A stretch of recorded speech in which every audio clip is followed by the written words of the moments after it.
Hi guys, welcome back to the channel. This fixer-upper is a uniquely beautiful property with a magnificent view of the Caribbean Sea. Never opened, this multifaceted property presents a blank canvas like no other. In addition to a boutique hotel, it can also be utilized as a boutique hospital or multi-purpose medical facility, a wellness center, or a small apartment complex.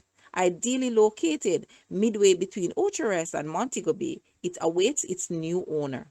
The building is 38,000 square feet and has 31 rooms with areas earmarked for conference room, gift shop, spa rooms, hair and nail salon, and a fitness room and a main dining area.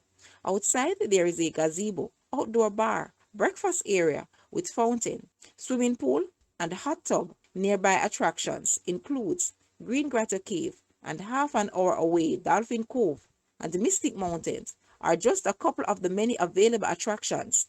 Guys, let's take a look at this property and please watch the entire video for more details at the end.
The asking price for this property is US 1.75 million or Jamaican $269.3 million. To purchase or make an offer, please take a look at your screen or you may visit the description area below for full details. If you like this video, please hit the like button and also share with a friend. Thanks for watching, guys.